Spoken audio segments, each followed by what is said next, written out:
Assalamualaikum warahmatullahi wabarakatuh. Hai anak-anakku kelas 6, bagaimana kabar kalian? Semoga kalian selalu sehat dan terus bersemangat. Pada pertemuan kali ini kita membahas tema 3 subtema 2, yaitu penemuan dan manfaatnya di pembelajaran yang keempat untuk kelas 6 sekolah dasar. Sebelumnya yuk kita berdoa sesuai dengan ajaran agama dan keyakinan kita masing-masing supaya mendapatkan ilmu yang bermanfaat. Berdoa dimulai. Berdoa selesai, langsung saja kita ikuti video pembelajaran ini sampai habis dan jangan di skip ya. Pernahkah kamu datang terlambat ke sekolah? Jika pernah, kamu dapat menceritakan pengalamanmu tentang datang terlambat ya pada saat bertemu teman-teman yang lainnya. Kapan kamu terlambat datang ke sekolah? Mengapa kamu terlambat? Siapa yang kamu rugikan saat kamu terlambat? Nah, ini pertanyaan ini bisa kalian gunakan untuk menyusun cerita kamu. Ketika kamu terlambat, adakah dampaknya bagi kamu? Apakah ketika kamu terlambat, kamu sudah mengambil hak temanmu untuk belajar dengan nyaman? Apakah ketika kamu terlambat, kamu sudah mengambil hak gurumu untuk mengajar dengan nyaman? Apakah ketika kamu terlambat, kamu belum melaksanakan kewajiban untuk menjadi pelajar yang disiplin? Apa yang menjadi rencanamu supaya kamu tidak terlambat lagi? Anak-anak, datang tepat waktu ke sekolah adalah salah satu kewajiban ya,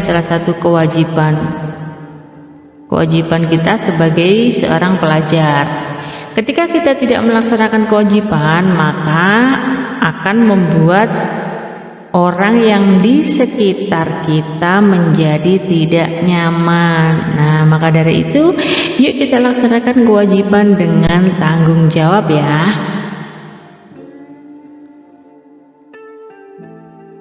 Nah, di sini tadi pertanyaannya sudah dikasih contoh jawaban. Saya terlambat datang ke sekolah saat hujan lebat misalnya ya. Misalnya kalian pernah datang ke sekolah, alasannya saat hujan lebat. Biasanya kebanyakan telat bangun atau bangun kesiangan itu menjadi alasan utama. Karena apa? Mungkin malamnya bergadang lihat TV terus dan lain-lain ya. Mengapa kamu terlambat? Hujan lebat menyebabkan banjir sehingga lalu lintas macet. Siapa yang kamu rugikan? Jika terlambat, maka yang dirugikan adalah diri sendiri, guru, dan juga teman.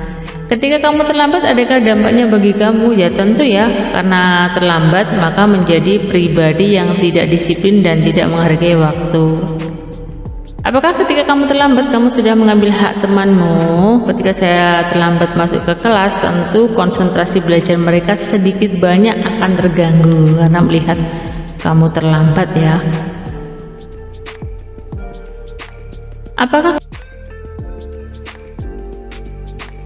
ketika kamu terlambat, kamu sudah mengambil hak gurumu mengajar? Ketika saya terlambat, tentu sudah mengambil hak guru mengajar dengan baik karena guru harus mengulang kembali materi pelajaran.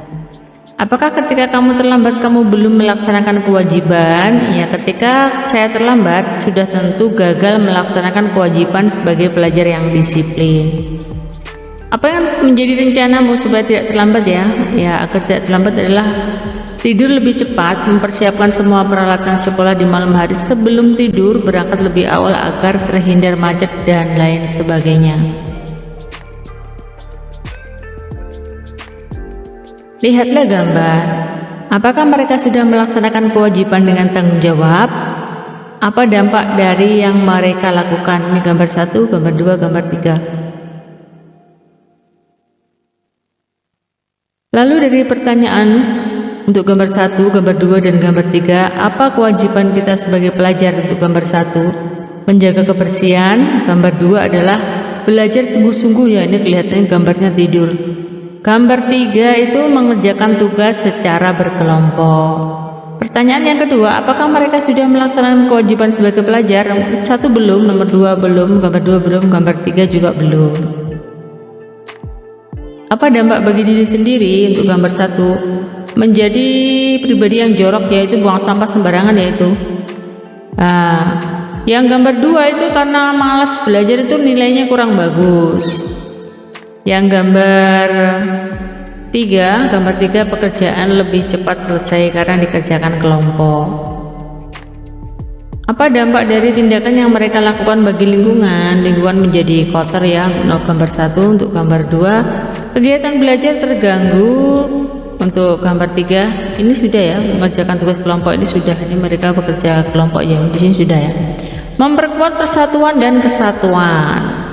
Ada pertanyaan lagi, apa dampak dari tindakan yang mereka lakukan? Untuk gambar 1, mengganggu kenyamanan orang lain. Sedangkan untuk gambar 2, mengganggu teman lain yang sedang belajar. Untuk gambar 3, siswa lain akan senang jika diajak kerja kelompok. Sedangkan di sini kewajiban pelajar adalah menjaga kebersihan sekolah, mentaati peraturan sekolah, belajar dengan sungguh-sungguh dan mengerjakan tugas yang diberikan guru. Apa dampaknya jika tidak melaksanakan kewajiban? Maka jika tidak menjaga kebersihan, misalnya di sini kewajibannya menjaga kebersihan, dampaknya jika tidak menjaga kebersihan ya lingkungan akan menjadi kotor. Mentaati peraturan, akibatnya jika tidak mentaati adalah sekolah bisa dikeluarkan dari sekolah. Belajar dengan sungguh-sungguh, jika tidak melaksanakan maka nilainya mungkin akan jelek, tidak naik kelas, dan lain sebagainya. Mengerjakan tugas yang diberikan guru, dampaknya jika tidak melaksanakan maka nilainya akan berkurang.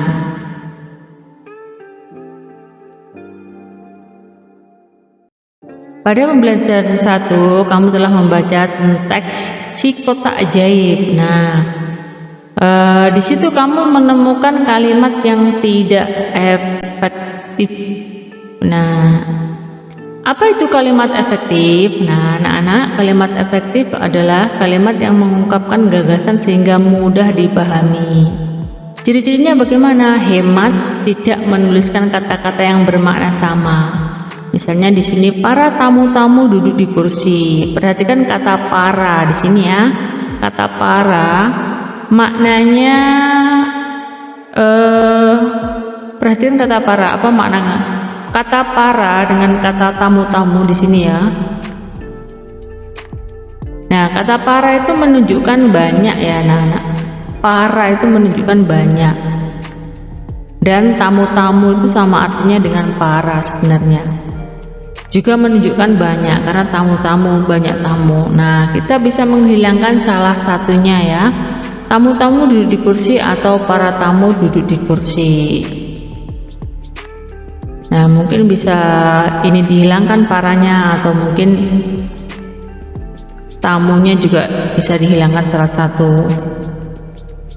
Sekarang ubahlah kalimat tidak efektif yang kamu temukan pada teks si kotak ajaib menjadi kalimat yang efektif. Di sini ada contoh kalimat tidak efektif dan kalimat efektifnya ya. Di sini perbedaannya, ia adalah penemu yang pada kesempatan itu. Nah, sedangkan di sini perhatikan, ia adalah penemu yang pertama kalinya. Jadi ini yang harus dihilangkan yang bermakna ganda ini, pada kesempatan itu, sampai di sini untuk. Ia adalah penemu yang pertama kalinya menunjukkan, dan seterusnya ya. Nah, nomor 2, Bird mendemonstrasikan televisi di depan para bapak-bapak dan ibu-ibu. Ini cukup dicoret satu aja ya, para bapak dan ibu. Ini coret satu. Nah, prinsip kerja televisi. Nah, ini mestinya sama dengan ini. Yang ini sama dengan ini.